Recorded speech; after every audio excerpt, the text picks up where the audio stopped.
Your daily dose of inspiration, quick and bright. चलिए आज एक बहुत ही जरूरी सवाल पर बात करते हैं।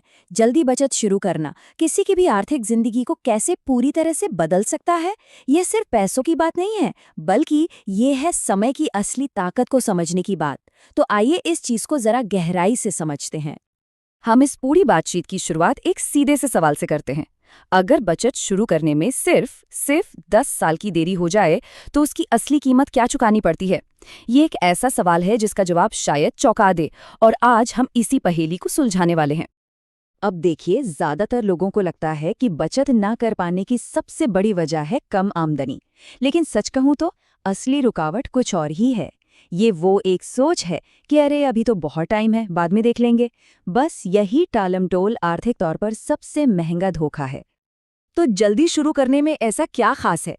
इसका सारा राज एक बहुत ही पावरफुल आइडिया में छिपा है, जिसे कहते हैं चक्रवृद्धि का जादू या द मैजिक ऑफ कंपाउंडिंग।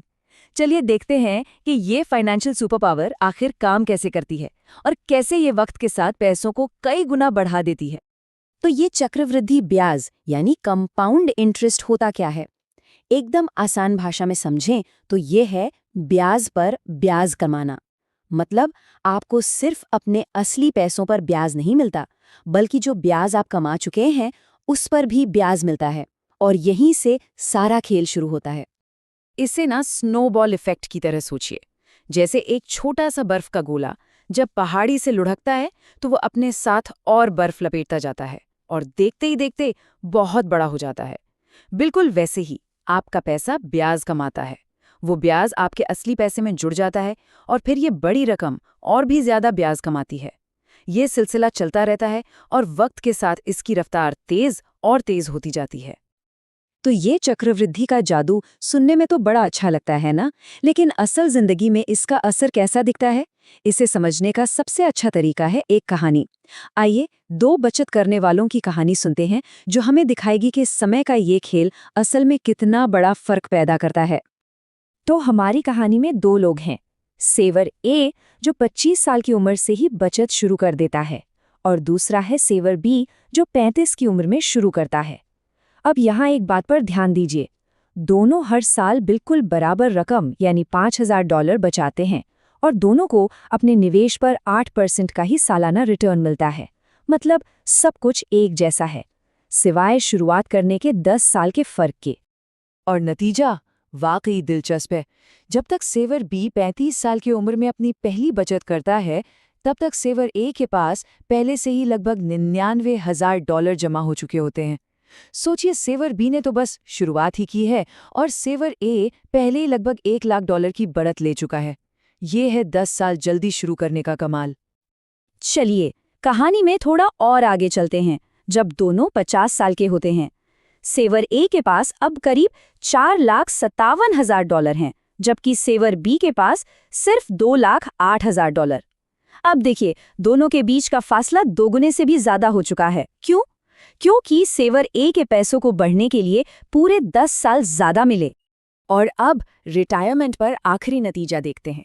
65 साल की उम्र में सेवर ए के पास हैं लगभग $1.4 मिलियन, यानी $14,00,000, और वहीं सेवर बी के पास हैं सिर्फ $6,11,000।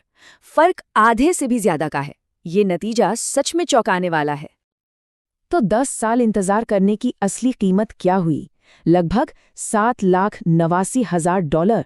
ये वो रकम है जो सेवर बी ने सिर्फ इसलिए गंवा दी क्योंकि उसने शुरू करने में देर कर दी।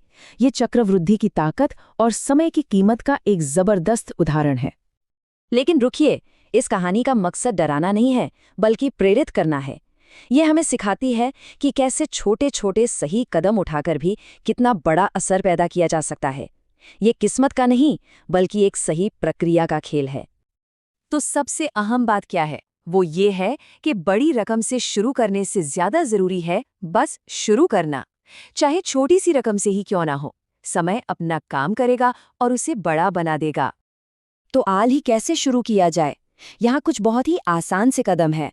अपनी आमदनी और खर्च का एक सिंपल सा प्लान बनाएं, एक छोटी रेगुलर रकम को अपने बचत खाते में ऑटोमेटिकली ट्रांसफर पर लगा दें। ज्यादा ब्याज वाले कर्ज को चुकाने पर फोकस करें। अपने ऑफिस के रिटायरमेंट प्लान के बारे में पता करें। और हाँ, एक वादा करें कि जब भी सैलरी बढ़ेगी उसका एक हिस्सा जरूर बचाएंगे। और हमेशा एक बात याद रखें, बूंद बूंद से घड़ा भरता है। हर छोटी बचत बहुत मायने रखती है और वक्त के साथ मिलकर एक मजबूत आर्थिक भविष्य बनाती है। तो अब हम अपने विश्लेषण के आखिर में हैं और सारी बात घूम फिरकर एक ही सवाल पर आ जाती है, आज या कल। ये सिर्फ एक दिन का फर्क नहीं है, ये एक पूरी सोच का फर्क है। आखिर में बस इतना ही कहा जा सकता है कि दौलत बनाने की रेसिपी में समय ही सबसे ज़रूरी सामग्री है। इसे बाजार से खरीदा नहीं जा सकता, इसे सिर्फ सही तरीके से इस्तेमाल किया जा सकता है। तो हम इस बातचीत को इसी एक विचार के साथ ख़त्म करते हैं। सबसे कीमती चीज़ है समय। इसका निवेश कैसे किया जाएगा, ये फैसला हर किसी को खुद करना है।